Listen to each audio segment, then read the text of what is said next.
ওই গ্রাফের উপর একটা ম্যাপ করে তোমার মতো এখানে একেকজনের অ্যান্সার একেক রকম আসবে। বাট একটা ডিফারেন্ট শেপের আইসোমরফিক গ্রাফ তৈরি করবে। এটা একটা। আরেকটা হতে পারে ২ টা গ্রাফই দেওয়া আছে, ওইটা আরো ইজি। সেটা হতে পারে যে তোমাকে ম্যাপিংও দেওয়া আছে। জাস্ট ম্যাপিং দেখে প্রুফ করতে বলা হয়েছে যে এই ম্যাপিং দিয়ে যদি আমি ট্রাই করি তাহলে এই ২ টা গ্রাফ আইসোমরফিক হবে কিনা প্রুফ করো। এখন সবথেকে টাফ হচ্ছে ওইটা, যেটা এখন আমরা মাত্র দেখালাম। যে আমাদেরকে ম্যাপিংও বলে দেওয়া নাই। জাস্ট কোয়েশ্চেন করছে ২ টা গ্রাফ দিয়ে যে এরা আইসোমরফিক কিনা। তখন তোমার কাজটা একটু বেড়ে যায় যে আগে তোমাকে ম্যাপিং করতে হবে। ম্যাপিং করতে গিয়ে তুমি একবারে নাও মিলাতে পারো। তোমাকে ২-৩ বার ট্রাই আউট করতে হবে, যেটা আমরা এক্সাম্পল 2 তে দেখেছি। করে তারপর তোমাকে প্রুফ করতে হবে। এই ৩ টাইপের কোয়েশ্চেন আসতে পারে আরকি। বুঝতে পেরেছো? হ্যালো? জি ম্যাম, বুঝতে পারছি। আচ্ছা, তাহলে এটা গেল। এরপর আমরা লেকচার 3 তে ফোকাস করি।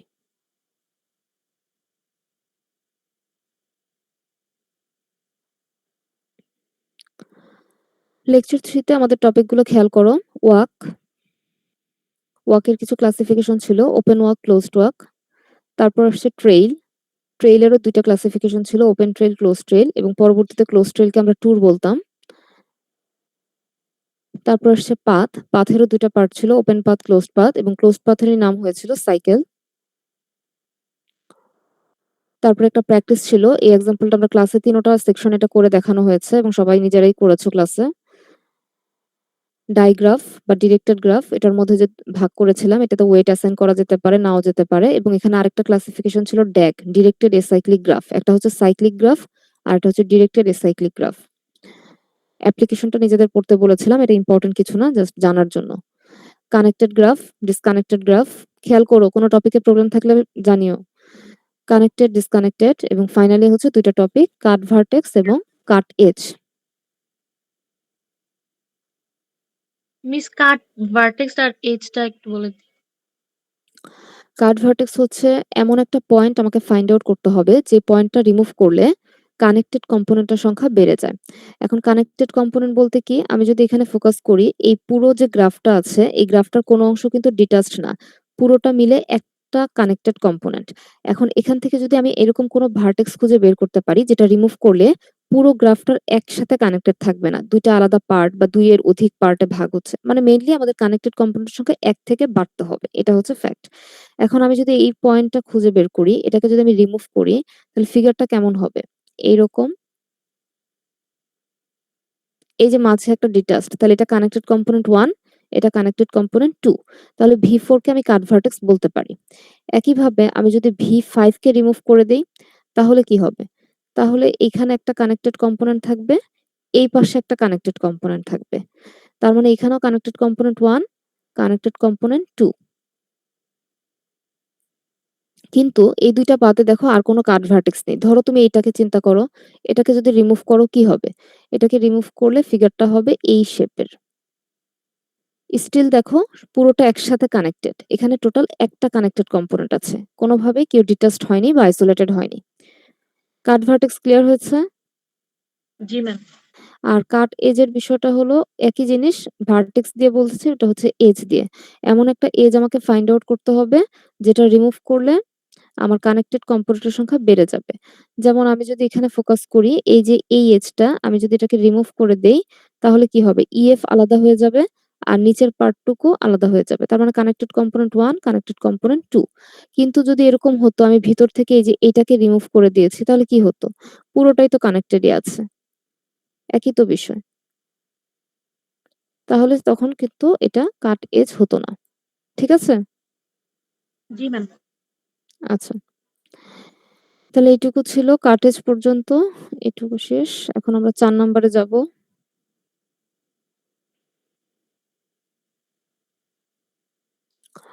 সো এটা তো হচ্ছে প্রবলেমটা, কনিসবার্গের 7 ব্রিজ প্রবলেম। বাট প্রবলেম থেকে আমাদের মেইন ফোকাস হচ্ছে অবজারভেশনে। মানে উনি যে ২ টা অবজারভেশন দিয়েছেন সেখান থেকে আমাদের ২ টা নাম আসছে। একটা হচ্ছে প্রথমত পুরোটার নামই ছিল ওয়েলার ওয়াক। ওয়েলার ওয়াককে পরবর্তীতে ২ টা অবজারভেশনে যে নামে ভাগ করি, একটা হচ্ছে ওয়েলার সার্কিট বা ওয়েলার গ্রাফ, আরেকটা হচ্ছে ওয়েলার পাথ। এখন ওয়েলার পাথের বিষয়টা কি ছিল? ওটা ছিল ওপেন পাথ, মানে স্টার্টিং এবং এন্ডিং ভার্টেক্স হবে ডিফারেন্ট, কিন্তু প্রত্যেকটা এজকে এক্সাক্টলি একবার ভিজিট করতে হতো। আর ডিগ্রির বিষয়টা ছিল ২ টা ভার্টেক্সের ডিগ্রি হবে অড, বাকি সকল ভার্টেক্সের ডিগ্রি হবে ইভেন। ওটা ছিল ওয়েলার পাথে। আর ওয়েলার গ্রাফের জন্য কি ছিল? স্টার্টিং এবং এন্ডিং ভার্টেক্স অলওয়েজ সেম হবে, মানে ক্লোজড লুপ হবে। প্রতিটা এজকে এক্সাক্টলি একবার ভিজিট করতে হবে এবং প্রত্যেকটা ভার্টেক্সের ডিগ্রি হবে ইভেন। এই ছিল ওয়েলার গ্রাফ এবং ওয়েলার পাথের ডিফারেন্স। কিন্তু এখানে কমন কনসেপ্ট কি? কমন কনসেপ্ট হচ্ছে ২ টাতেই আমাকে প্রতিটা এজকে এক্সাক্টলি একবার ভিজিট করতে হবে। দ্যাট মিনস কোনো এজকে আমি রিপিটও করতে পারবো না, কোনো এজকে আমি স্কিপও করতে পারবো না। আর ভার্টেক্স এর বিষয়ে কোনো কনসার্ন শেয়ার করা হয়নি। একটাতে বলেছে স্টার্টিং এন্ডিং রিপিট সেম হবে, একটাতে বলেছে ডিফারেন্ট হবে, এইটুকুই। আর এরপরে যেটা ছিল হ্যামিল্টনিয়ান। হ্যামিল্টনিয়ানেরও ২ টা কনসেপ্ট। একটা হচ্ছে হ্যামিল্টনিয়ান পাথ, একটা হচ্ছে হ্যামিল্টনিয়ান সাইকেল। হ্যামিল্টনিয়ানের মেইন কনসেপ্ট হচ্ছে ভার্টেক্স। প্রতিটা ভার্টেক্সকে ভিজিট করতে হবে এবং এক্সাক্টলি একবার। কোনো অবস্থাতেই ভার্টেক্সের রিপিটিশন অ্যালাউড না। কোনো অবস্থাতেই ভার্টেক্সকে স্কিপও করা যাবে না। আচ্ছা, এখন হ্যামিল্টনিয়ান পাথ যেটা, সেটাতে স্টার্টিং এবং এন্ডিং ভার্টেক্স ডিফারেন্ট হবে। এটাই। ডিগ্রি রিলেটেড কোনো কনসেপ্ট এখানে নাই। মানে ফিক্সড করে কিছু বলা যাচ্ছে না। আর হ্যামিল্টনিয়ান সাইকেলের ক্ষেত্রে হচ্ছে তোমার প্রত্যেকটা ভার্টেক্সকে এক্সাক্টলি একবার ভিজিট করতে হবে। লাইক হ্যামিল্টনিয়ান পাথ, একই জিনিস। কিন্তু স্টার্টিং এবং এন্ডিং ভার্টেক্স এখানে অবশ্যই সেম হবে। অবশ্যই সেম হবে। মানে ক্লোজড লুপ হতে হবে। আরেকটা কথা ছিল, বলেছিলাম এটা নিয়ে কন্ট্রাডিকশন আছে। সেটা হচ্ছে হ্যামিল্টনিয়ান সাইকেলের ক্ষেত্রে অনেক বইয়ে লেখা থাকে যে প্রতিটা ভার্টেক্স এবং প্রতিটা এজকে এক্সাক্টলি একবার ভিজিট করতে হবে। বাট যেহেতু এজের বিষয়টা নিয়ে কন্ট্রাডিকশন আছে, আমরা এজের বিষয়টাকে এখানে আনি নাই। কিন্তু আমরা বলেছিলাম কোন অবস্থাতেই এজের রিপিটেশন হয় না সাইকেলে। কিন্তু রিপিট হলেও হতে পারে। এটা কিছু বইয়ে রিপিটেশনের কথা আছে, কিছু বইয়ে নেই। তারপরে ছিল খুবই easy concept cycle graph. Cycle গ্রাফের থেকে আবার আরেকটা ধাপ ছিল সাইক্লিক গ্রাফ। আর যেটাতে সাইকেল থাকবে না, কোনো সাইকেলই কন্টেইন করবে না, সেটা হচ্ছে এসাইক্লিক গ্রাফ। এখান থেকে লেকচার 4 থেকে কারো কোনো টপিকে কোনো প্রবলেম আছে? ম্যাম ওয়েলার পাথটা একটু আরেকবার বুঝিয়ে দিতেন। ওয়েলার? জি। আচ্ছা। ওয়েলার পাথের বিষয়টা কি? প্রতিটা এজকে এক্সাক্টলি একবার ভিজিট করতে হবে। স্টার্টিং এবং এন্ডিং ভার্টেক্স ডিফারেন্ট হবে। আর ২ টা ভার্টেক্সের ডিগ্রি হবে অড। কোন ২ টা? স্টার্টিং এবং এন্ডিং। মিডলে যত ভার্টেক্স থাকবে সবার ডিগ্রি হবে ইভেন। এইটুকুই। ম্যাম যেটা এখান থেকে কোশ্চেন কেমন হবে? মানে কোয়েশ্চেন হতে পারে, যেমন ধরো এরকম একটা গ্রাফ দিয়ে দিলাম। একটা গ্রাফ দিয়ে তোমাকে জিজ্ঞেস করলাম যে এই গ্রাফে কি ওয়েলার পাথ পসিবল কিনা বা ওয়েলার সার্কিট পসিবল কিনা। তুমি তো নিশ্চয়ই শুধু পসিবল এটুকু তোমার অ্যান্সার হবে না। তোমার অ্যান্সারের পেছনে জাস্টিফিকেশন থাকতে হবে যে ওয়েলার পাথ হতে হলে এই ২ টা বা ৩ টা কন্ডিশন ফুলফিল করতে হয়। এখান থেকে এই গ্রাফ থেকে এটা করা পসিবল এবং কিভাবে পসিবল সেই সিকোয়েন্সটা লিখতে হবে। মানে এই যে কখনোই আমরা অ্যান্সার ইনকমপ্লিট রেখে আসবো না। যে ওখানে অনেক সময় আমরা কোয়েশ্চেন করি যে এটা পসিবল কিনা? হ্যাঁ পসিবল, বা বড়জোর অনেকে কন্ডিশনটা লেখে যে এটা পসিবল।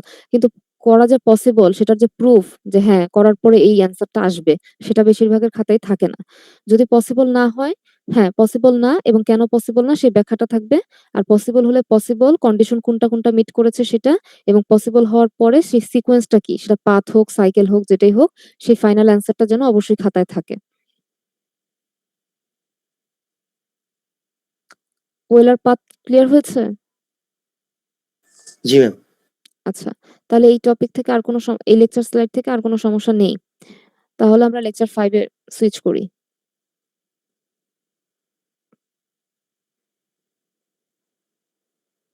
দেখো। লেকচার 5 খুবই ইজি, 5 আর 6। প্রথম দিকে কিছু থিওরিটিক্যাল কনসেপ্ট ছিল, ফাইনাইট গ্রাফ, মানে যেগুলো ভার্টেক্স এজ সংখ্যা সীমিত বা নির্দিষ্ট। ইনফাইনাইট, এটা তো একদমই থিওরিটিক্যাল কনসেপ্ট, এটার কোনো প্র্যাকটিক্যাল অ্যাপ্লিকেশনও নেই। ইনফাইনাইট সংখ্যক ভার্টেক্স এজ। তারপর ছিল সিম্পল গ্রাফ এবং মাল্টিগ্রাফ। সিম্পল গ্রাফ মানে কি? কোনো সেলফ লুপ থাকবে না, কোনো প্যারালাল এজ থাকবে না। আর মাল্টিগ্রাফে কি হয়? ওখানেও সেলফ লুপ থাকে না, কিন্তু ওখানে অবশ্যই প্যারালাল এজ থাকবে। এইটুকুই। এরপর আছে আমাদের গ্রাফকে কিভাবে রিপ্রেজেন্ট করা যায়। গ্রাফকে রিপ্রেজেন্ট করার ৩ টা টেকনিক ছিল, অ্যাডজেসেন্সি ম্যাট্রিক্স, ইনসিডেন্স ম্যাট্রিক্স, অ্যাডজেসেন্সি লিস্ট। তো এর মধ্যে অ্যাডজেসেন্সি ম্যাট্রিক্স কি? এটা অলওয়েজ হচ্ছে একটা স্কয়ার ম্যাট্রিক্স। এটা দিয়ে আমরা একটা গ্রাফকে রিপ্রেজেন্ট করতে পারি। এখানের বৈশিষ্ট্যটা কি? যে এখানে রোতেও রিপ্রেজেন্ট করে ভার্টেক্সকে, কলামেও রিপ্রেজেন্ট করে ভার্টেক্সকে। এইজন্য যেহেতু ভার্টেক্স সংখ্যা তো গ্রাফে ফিক্স, ধরো ৩ টা ভার্টেক্স, তাহলে ৩ টা রো ৩ টা কলাম, বা ৪ টা ভার্টেক্স ৪ টা রো ৪ টা কলাম। এই কারণে এই ম্যাট্রিক্সটা অলওয়েজ হয় স্কয়ার ম্যাট্রিক্স।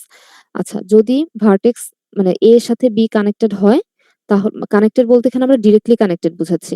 যদি কানেক্টেড হয় তাহলে সেই সেলে 1 বসবে, যদি কানেক্টেড না হয় সেখানে 0 বসবে। এটা হচ্ছে আনডিরেক্টেড গ্রাফের জন্য। আর ডিরেক্টেড গ্রাফের কনসেপ্টটা কি? সেখানে কানেক্টেড বলতে আমরা লিভিং মোডে কানেক্টেড বুঝাই। যখন আমি বলছি A এর সাথে B connected, that means A থেকে B কানেক্টেড কিনা। যেমন ধরো এটা, এই ফিগারটা যদি আমি খেয়াল করি, এখানে আমি যখন এটা ফিল আপ করছি, আমি দেখছি A থেকে B কানেক্টেড কিনা। A থেকে B কানেক্টেড বলে এখানে 1 বসেছে। কিন্তু B থেকে A কিন্তু কানেক্টেড না। আপাত দৃষ্টিতে তোমার কানেক্টেড মনে হচ্ছে, বাট B থেকে A তে কোনো ডিরেকশন নেই। এই কারণে এখানে কিন্তু 0 বসেছে। এই যে B থেকে A 0 বসেছে। সো এই জিনিসটা একটু খেয়াল রেখো। আদারওয়াইজ এখানে সবই ইজি। আর কিছু প্রপার্টিজ দেওয়া ছিল যে সিমেট্রিক হয় আনডিরেক্টেড এর জন্য, এটা একটু খেয়াল রেখো। এক্সাম্পল তো ক্লাসে করেছো। আর সেলফ স্টাডি যা আছে ওগুলো তো নিজেরা একটু দেখবে। আচ্ছা, এরপরে হচ্ছে ইনসিডেন্স ম্যাট্রিক্স এবং অ্যাডজেসেন্সি লিস্ট। ইনসিডেন্স ম্যাট্রিক্স কি? এটাও গ্রাফকে রিপ্রেজেন্ট করার জন্য ব্যবহার করি, কিন্তু এটা সবসময় স্কয়ার ম্যাট্রিক্স হবে আগে থেকে বলা যাচ্ছে না। তার কারণ এখানে রোতে থাকে ভার্টেক্স আর কলামে থাকে এজ। এভাবে করে একটা ইনসিডেন্স ম্যাট্রিক্সকে রিপ্রেজেন্ট করা হয়। এটা আনডিরেক্টেড গ্রাফের জন্য হতে পারে, ডিরেক্টেড গ্রাফের জন্য হতে পারে। আনডিরেক্টেড গ্রাফের জন্য হলে তো কোনো সমস্যাই নেই। ধরো A এর সাথে E1 এজ কানেক্টেড কিনা। যদি ডিরেক্টলি কানেক্টেড থাকে সেই সেলে 1 বসবে, যদি ডিসকানেক্টেড থাকে তাহলে সেই সেলে 0 বসবে। কিন্তু যদি এরকম হয় যে A এর সাথে, মানে যদি ডিরেক্টেড গ্রাফ হয়, তখন যেটা হবে, যেমন ধরো এটা, যে A থেকে E1 এজ কানেক্টেড কিনা। হ্যাঁ, কানেক্টেড। এখন এই যে কানেকশনটা, এটাকে আমরা 3টা পার্টে ভাগ করি, +1, -1, 0 ইনসিডেন্স ম্যাট্রিক্স এর জন্য। +1 বলতে আমরা বুঝাচ্ছি লিভিং মোড, কিন্তু এটা ফিক্সড না, এটা তোমার অ্যাজাম্পশন, এবং খাতায় অ্যাজাম্পশনটা লেখা থাকবে যে আমি লিভিং মোডের জন্য +1 ধরেছি, ইনকামিং মোডের জন্য -1 ধরেছি। তবে ডিসকানেক্টেড হলে অবশ্যই 0ই বসবে, এখানে অ্যাজাম্পশনের কিছু নেই। তো আমাদের দেখো এখানে A থেকে B কানেক্ট, A থেকে E1 কানেক্টেড, A থেকে। সো লিভিং মোডে আমরা +1 বসিয়েছি। আবার ধরো B থেকে E1, B থেকে E1 কিন্তু ইনকামিং মোডে কানেক্টেড। ইনকামিং মোড আমাদের অ্যাজাম্পশনে -1 ছিল, তাই এখানে আমরা -1 বসিয়েছি। আর যেখানে ডিসকানেক্টেড সেখানে ডিরেক্টলি 0 বসেছে। এটুকু ক্লিয়ার?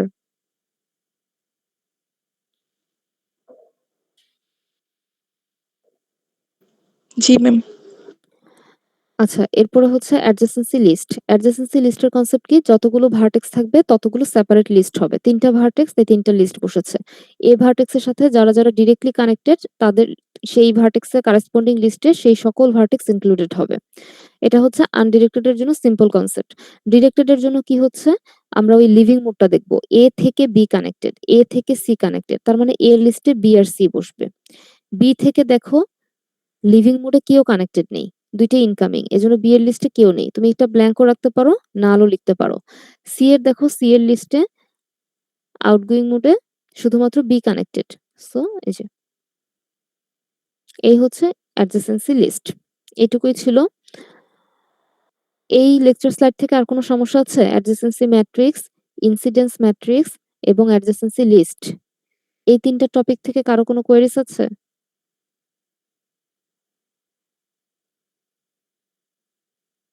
নেই। আচ্ছা, প্রপার্টিজ গুলো দেখবে, ক্লাস লেকচারে অবশ্যই লেখা থাকার কথা। প্রপার্টিজ গুলো একটু পড়বে। এবার চলো, কত যেন, এই 7, 7-এ তো পড়ানোর কিছু নাই, 2টা এক্সাম্পল ছিল আমার যতটুকু মনে পড়ে। এটা ক্লাসে করিয়ে দিয়েছিলাম এবং ক্লাসে করেছো অনেকে, খাতাও দেখিয়েছিল, এটা অনলাইন ক্লাসে হয়েছিল। তো এখানে কি কনসেপ্ট ছিল? 8টা ভার্টেক্স থাকবে, প্রত্যেকের ডিগ্রি 3, তার মানে কিউবিক গ্রাফের কথা বলছে। এই গ্রাফটা বাইপার্টেড কিনা, তার মানে গ্রাফটাকে আমার এমন ভাবে ড্র করতে হবে যাতে 2টা আলাদা সেট থাকে। ধরো এদিকে 4টা ভার্টেক্স, ওদিকে 4টা ভার্টেক্স। যদি এরকম হয় যে প্রত্যেকের সাথে কানেক্টেড। আচ্ছা, এটা আসলে বেসিক কনসেপ্ট, যে এটা আসলে কমপ্লিট বাইপার্টেড তো কখনো হতেই পারে না, হলেও বাইপার্টেড হবে। কারণ আমি যদি এখানে 4টা ওইদিকে 4টা রাখি এবং বলা আছে স্পষ্ট প্রত্যেকের ডিগ্রি 3, তার মানে একজন তো 4 জনের সাথে কানেক্টেড হচ্ছে না। কাজে কমপ্লিট বাইপার্টেড হওয়ার কোনো অপশনই নাই। যদি হয় বাইপার্টেড হতে পারে, এবং আমার যতটুকু মনে পড়ে আমরা যে সলিউশনটা রেডি করেছিলাম সেখানে এটা প্রুফ হয়েছিল যেটা বাইপার্টেড গ্রাফ। সলিউশন করা আছে না তোমাদের? সেকশন 11। জি ম্যাম, করা আছে। আচ্ছা, এরপরে ছিল আমাদের প্র্যাকটিস 2। এই যে এই টাইপের কোশ্চেন আসতে পারে, তোমাকে এরকম একটা গ্রাফ দেওয়া থাকবে, গ্রাফ দিয়ে এখান থেকে জিজ্ঞেস করছে যে এই গ্রাফে ওয়েলার পাথ পসিবল কিনা আইডেন্টিফাই করো, বা ওয়েলার সার্কিট, হ্যামিল্টনিয়ান পাথ, এরকম।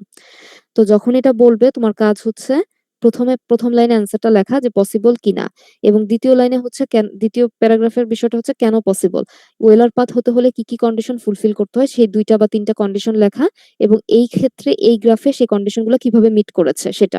3 নাম্বার হচ্ছে যদি পসিবল হয় অবশ্যই সেই ওয়েলার পাথের সিকোয়েন্সটা মেনশন করা, আর যদি পসিবল না হয় তাহলে নট পসিবল, পসিবল হওয়ার জন্য কি কি দরকার ছিল এবং সেই কন্ডিশনগুলো যে মিট করেনি এইটুকুই। ঠিক আছে, অ্যান্সার পেয়েছো?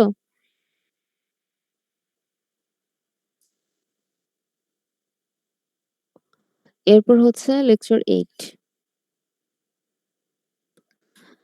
লেকচার 8 এর বিষয়টা দেখেন, এখানে ছিল ট্রি, ফরেস্ট তো লাগবে না আমাদের আপাতত, ট্রি ট্রাভার্সাল। ট্রি এর মধ্যে বেসিক কনসেপ্ট দেখেন, আমি স্লাইডের টপিকগুলো চেঞ্জ করছি, সমস্যা থাকলে বলো। ট্রি এর 4টা প্রপার্টিজ, রুটের উপর বেস করে 2টা ছিল, রুটেড আনরুটেড, আবার চাইল্ডের সংখ্যার উপর বেস করে ছিল binary tree, complete binary tree. Forest আপাতত লাগবে না, ফরেস্ট আসলে কিছুই না, অনেকগুলো ট্রি এর কম্বিনেশন, ডিসজয়েন্ট ইউনিয়ন। এটা সেলফ স্টাডি ছিল, বাইনারি সার্চ ট্রি, এটা ক্লাসেও করানো হয়েছে এবং এটা খুব ইম্পর্টেন্ট। ট্রি ট্রাভার্সাল 3 ধরনের technique, pre order, in order, post order. আচ্ছা, এখানে সবথেকে ইম্পর্টেন্ট বিষয় হচ্ছে পরীক্ষায় আসলে যেটা আমরা দেখি যে একটা ট্রি থেকে যখন ট্রাভার্সাল অ্যাপ্লাই করতে দেই ডিরেক্ট অ্যান্সারটা লিখে দেওয়া হয়। তো ডিরেক্ট অ্যান্সারটা লিখে দিলে অনেকের ক্ষেত্রে অ্যান্সার ভুল থাকে, মিডল থেকে দেখা যায় শেষ পর্যন্তই ভুল, বা এরকম হয় আর কি অনেকেরই, প্রথম থেকে অর্ধেক পর্যন্ত ঠিক তারপর বাকিটা ভুল। তো তখন আসলে ওটার জন্য কোনো পার্সিয়াল মার্কিং করা যায় না, কারণ তুমি কি প্রথম অংশটাও বুঝে করেছো নাকি র্যান্ডমলি লিখে গেছো, এটা বোঝার কোনো ওয়ে নেই। সো বেটার সাজেশন হচ্ছে যখনই তোমাকে যে টেকনিকে অ্যাপ্লাই করতে দেয় তুমি ফার্স্ট টেকনিকটা লিখবে, অবশ্যই খাতায় তোমার টেকনিক লেখা থাকবে, তারপর সেই টেকনিক অনুযায়ী অ্যাপ্লাই করে তোমার ট্রাভার্সাল অর্ডারটা থাকবে। এটা যেটা হয় তোমার অ্যান্সার যদি ভুলও হয় অন্তত টেকনিকের জন্য তোমাকে পার্সিয়ালি কিছু মার্ক দেওয়া যায়, যে তুমি এটা জানো বা এটা বুঝে তুমি অর্ধেক অংশ ঠিক করতে পেরেছো। ঠিক আছে, আমি বারবার বলছি এই অ্যান্সারটার সাথে যেন টেকনিকটা মেনশন করা থাকে, মানে অর্ডারের সিকোয়েন্সটা। আর এখানে যে 2টা করে দিয়েছিলাম, এগুলো বাসায় ট্রাই করেছিলে? এটা করতে বলেছিলাম, এটা ক্লাসে করিয়েছি, এটা করতে বলেছিলাম, করেছো? কেউই করে না।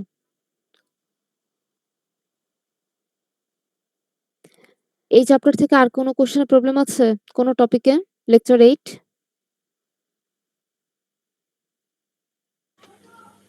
না ম্যাম।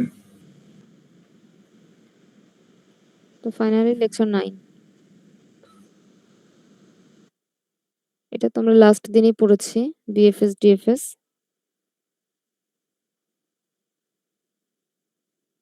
বলো কোনোটাতে সমস্যা আছে বিএফএস ডিএফএস থেকে? এখানে তো টপিক 2টাই, বিএফএস আর ডিএফএস। কোনো সমস্যা আছে?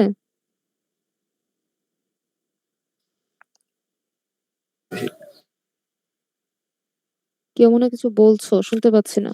Ma'am DFS. ডিএফএস, আচ্ছা চলেন।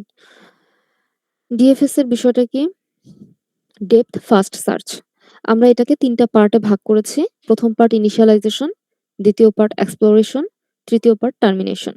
আচ্ছা, আরেকটা জিনিস মাথায় রাখতে হবে, ডিএফএস অ্যালগরিদম ইউজ করতে গেলে আমাকে এক ধরনের ডাটা স্ট্রাকচার ইউজ করতে হয়, সেটা হচ্ছে স্ট্যাক। এখন স্ট্যাক ডাটা স্ট্রাকচার কি প্রিন্সিপাল ফলো করে? LIFO, last in first out, অথবা FILO, first in last out. Stack data স্ট্রাকচারে একটা পয়েন্টার ইউজ করা হয়, সেটা হচ্ছে টপ পয়েন্টার। এই টপ পয়েন্টার বাই ডিফল্ট কি থাকে? -1 দিয়ে ইনিশিয়ালাইজ করা থাকে। যখনই আমরা একটা এলিমেন্টকে ইনসার্ট করি, ডাটা স্ট্রাকচারের ভাষায় পুশ করি, তখন এই টপ পয়েন্টারের ভ্যালু 1 ইনক্রিমেন্ট হয়। যখনই আমরা স্ট্যাক থেকে কোনো এলিমেন্টকে রিমুভ করি, ডাটা স্ট্রাকচারের ভাষায় পপ করি, তখন ওই টপের ভ্যালু 1 করে ডিক্রিমেন্ট হয়। তাহলে এই হচ্ছে বিষয়টা। আর এখন ডিএফএস এর মেইন পার্টে আসি। আমাকে যখন একটা গ্রাফ দিয়ে দিবে, বলবে যে এই গ্রাফের উপর ডিএফএস অ্যালগরিদম রিভার্সাল অর্ডার করো বা আউটপুট লিখো। তখন আমাদের প্রথম কাজ হচ্ছে আমাদের স্টার্টিং ভার্টেক্সকে চুজ করা। অলওয়েজ ট্রি হইলে আমরা রুট টপমোস্ট যেটা থাকে রুট তাকেই ধরি। আর যদি কোশ্চেনে স্পেসিফিক কোনো গ্রাফ দিয়ে দেয় সেখানে ভার্টেক্স মেনশন করা থাকে সোর্স ভার্টেক্স, তাহলে সেটাই হবে। তাহলে আমরা আগে আমাদের সোর্স ভার্টেক্স ফিক্সড করলাম এ, এবং একটা স্ট্যাক ইনিশিয়ালাইজ করলাম, যে স্ট্যাকের মধ্যে পুশ করে দিব কাকে? স্টার্টিং ভার্টেক্স এ কে। আচ্ছা, খেয়াল করো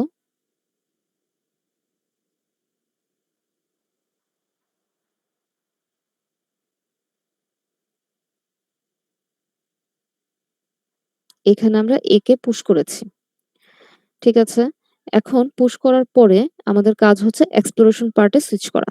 এক্সপ্লোরেশন পার্টে বলেছে যতক্ষণ স্ট্যাক এম্পটি না হয় এই স্টেজ বা এই ফেজটা চলতেই থাকবে। তাহলে while the stack is not empty, stack এখন এম্পটি না। স্ট্যাকে একটা এলিমেন্ট আছে সেটা হচ্ছে A। Condition true. Condition true হলে আমাদের কাজ হচ্ছে স্ট্যাকের টপ মোস্ট থেকে কোনো একটা ভার্টেক্সকে রিমুভ করা। টপ মোস্টে যে থাকবে। টপ মোস্টে এখন আছে A, তাহলে A কে আমি পপ করব বা রিমুভ করব। কিন্তু রিমুভ করে দিলে তো ডাটা হারিয়ে যাবে। তাই ডাটা যাতে হারিয়ে না যায় একটা জায়গায় আমি এটাকে স্টোর করে রাখলাম। ইউ নামক একটা ভেরিয়েবলে। আচ্ছা, এখন আমার কাজ কি? যখনই আমি কোনো একটা ভার্টেক্সকে রিমুভ করে দিব, সাথে, সাথে তাকে ভিজিটেড অ্যারেতে ইনসার্ট করতে হবে। দ্যাট মিনস এই ভার্টেক্সকে ভিজিট করা হয়েছে এটা ট্র্যাক রাখার জন্য। তাহলে আমাদের যে ভিজিটেড একটা অ্যারে আছে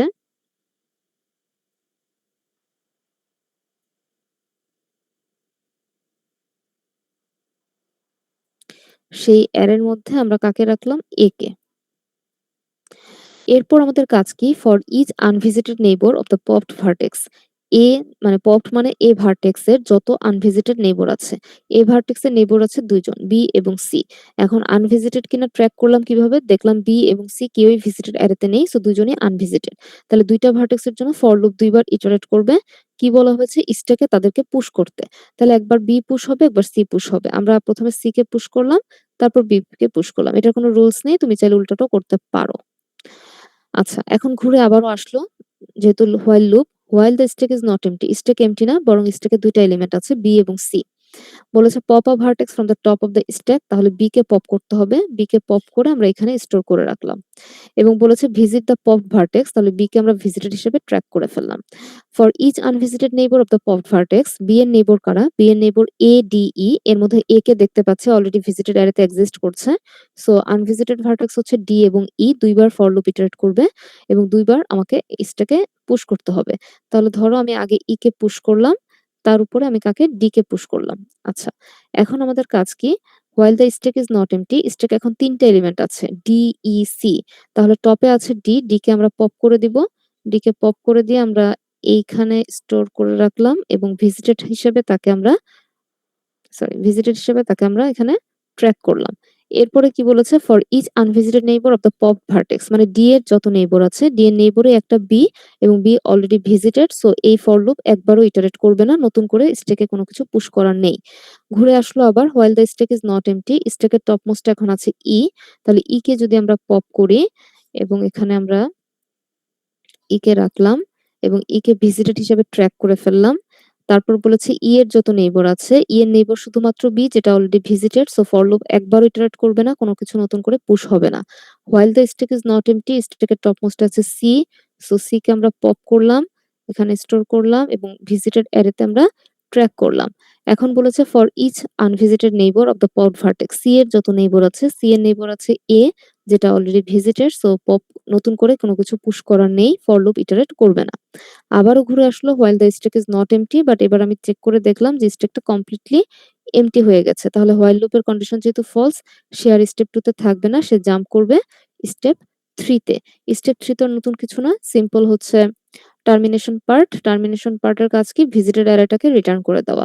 তার মানে এই যে আমাদের অ্যান্সারটা আসলো A, B, D, E, C, এটাই হচ্ছে আমাদের অ্যান্সার। মানে ডিএফএস ট্রাভার্সাল অর্ডারের রেজাল্ট। এখন এই অ্যান্সারটা আসলে কিভাবে আসছে আমরা যদি খেয়াল করি, A হচ্ছে আমাদের টপ মোস্ট নোড বা সোর্স ভার্টেক্স। কোনো একটা ব্রাঞ্চ ধরে আমি আগাবো। ধরো আমি B ধরে আগাচ্ছি, তাহলে B এর ডেপথে যেতে হবে। আমি লেভেল ওয়াইজ যাচ্ছি না, ডেপথ ওয়াইজ যাচ্ছি। তাহলে B এর ডেপথে যদি যাই আমি পাবো D অথবা E, কোনো একটাতে যেতে হবে। সাপোজ D তে গেলাম। তারপর D এর ডেপথে যেতে হবে। D এর ডেপথ বলে কিছু নাই। সো যেখান থেকে এসেছে সেখানে সে ব্যাক ট্র্যাক করবে। ব্যাক ট্র্যাক করে এখন B তে আছে। B থেকে আবারও সে নতুন কোনো দিক দিয়ে ডেপথে যাওয়া যায় কিনা, যেটা আনভিজিটেড, সেখানে যাওয়ার ট্রাই করবে। দেখলো যে একটা ডেপথে যাওয়া যাচ্ছে E, তখন সে স্বাভাবিকভাবে E কে ভিজিট করবে। এই যে অ্যান্সারে দেখতে পাচ্ছ। তারপর E থেকে আবারও ডেপথে যাওয়ার ট্রাই করবে। বাট E এর কোনো ডেপথ নেই, তাই সে ব্যাক ট্র্যাক করে কোথায় যাবে? যেখান থেকে এসেছিল, B তে যাবে। B তে থেকে সে আবারও ট্রাই করবে নতুন কোনো আনভিজিটেড ডেপথে যাওয়া যায় কিনা, বাট আনফরচুনেটলি এখানে আর কোনো ডেপথ নেই, তাই সে ব্যাক ট্র্যাক করে কোথায় যাবে? A তে। A থেকে সে আবারও ট্রাই করবে নতুন কোনো আনভিজিটেড ডেপথে যাওয়া যায় কিনা এবং সে খুঁজে পাবে C তে যাওয়া যায়। তখন সে C তে যাবে এবং C কে সে ভিজিটও করবে। C এরও ডেপথে যাওয়ার ট্রাই করবে, বাট আর ডেপথ নেই বলে C থেকে ব্যাক ট্র্যাক করে A তে যাবে। এ থেকে আবারও নতুন ডেপ্থে যাওয়ার ট্রাই করবে এবং দেখবে যে অল ভার্টেক্স আর ভিজিটেড অলরেডি। সো এখানে এসে টার্মিনেট করে দিবে। যার কোয়েশ্চেন ছিল ডিএফএস নিয়ে। জি ম্যাম। ঠিক আছে। আচ্ছা।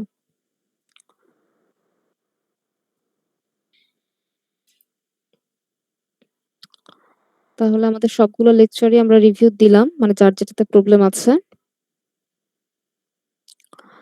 আর কোনো বিষয়ে কারো কোনো কোয়েরিজ? এক্সাম রিলেটেড কোনো কোয়েরিজ? ম্যাম থিওরি কত মার্কসের থাকবে? এটা বলা যাচ্ছে না আলাদাভাবে। কারণ আচ্ছা একটা কথা বলে দিতে পারি, কোনো ডেফিনিশন দিচ্ছি না। ডেফিনিশন মানে আলাদাভাবে যে থাকে ডিফাইন করো, মানে রিমেম্বারিং কোয়েশ্চেন যেটা সেটা নেই। কিন্তু কনসেপচুয়াল কোয়েশ্চেন আছে। এখন কনসেপচুয়াল কোয়েশ্চেন ধরো কুইজের কথা চিন্তা করো। একটা জিনিস আমি প্রুফ করতে দিয়েছি কমপ্লিট গ্রাফের এটা। তখন তোমাকে নিয়ম অনুযায়ী কমপ্লিট গ্রাফের কি, তুমি কমপ্লিট গ্রাফ বলতে কি বুঝো সেটা তোমাকে লিখতে হয়। এবং এই লেখাটা কোনো বইয়ের ভাষা বা স্লাইডের ভাষা হতে হবে এরকম না। বাট বুঝিয়ে লিখতে হবে এবং অবশ্যই একটা এক্সাম্পল যাতে আমরা অ্যাটাচ করি। কোনো কিছুই তোমাকে মেমোরাইজ করতে হবে না, কোনো ডেফিনিশনই না।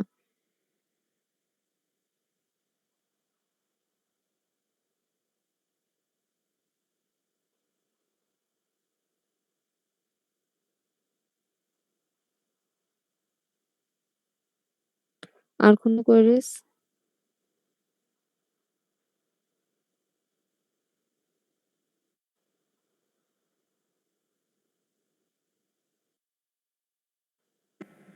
পার্শিয়াল মার্ক আছে না?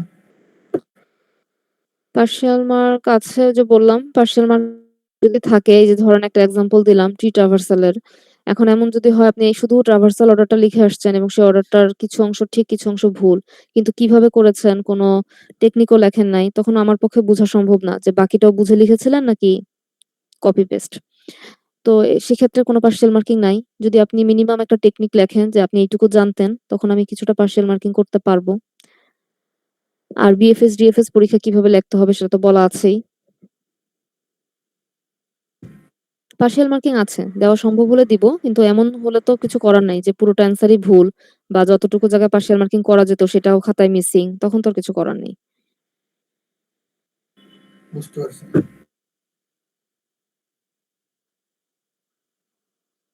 আচ্ছা, আর যদি কোনো কোয়েরিজ না থাকে তাহলে আমরা লিভ নিতে পারি। ম্যাম বিএফএস এর যে প্র্যাকটিস প্রবলেম ওটা সলভ করেছিলাম ম্যাম, একটু দেখে বলা যাবে এটা ঠিক আছে কিনা? হ্যাঁ, শেয়ার করো।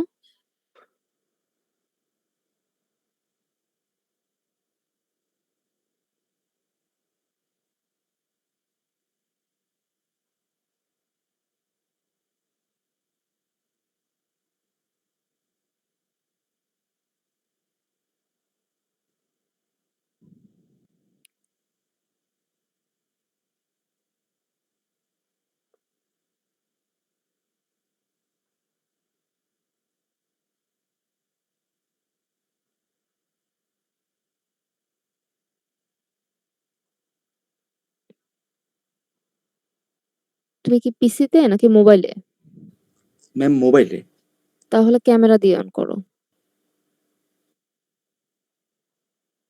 আর পিসিতে থাকলে স্ক্রিন শেয়ার করো।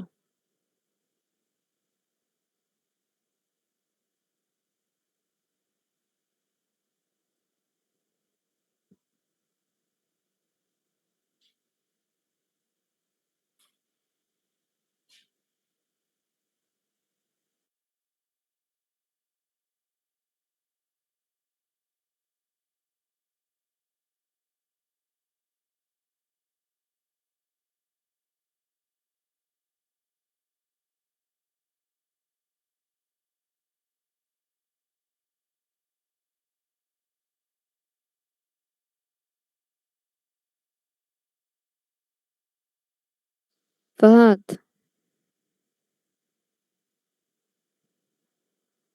ম্যাম ক্যামেরা দিয়ে অন করার অপশনটা খুঁজে পাচ্ছি না actually.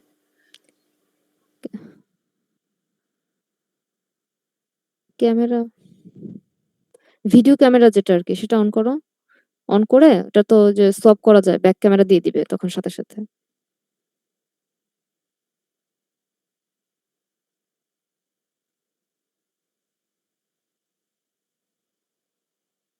Camera most probably on আছে তোমার। কিন্তু রেড একটা ইন্টারফেস এসে আছে।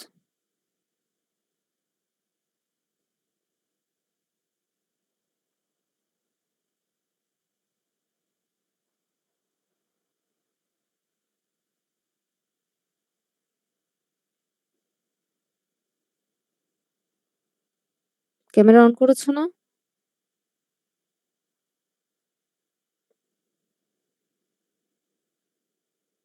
আচ্ছা তুমি তাহলে এক কাজ করো, ওটা ছবি তুলে আমাকে মেইল করে দিও। তাহলেই হবে। আচ্ছা ম্যাম। ঠিক ম্যাম আছে। আজকে কি অ্যাটেন্ডেন্স নেওয়া হয়েছে?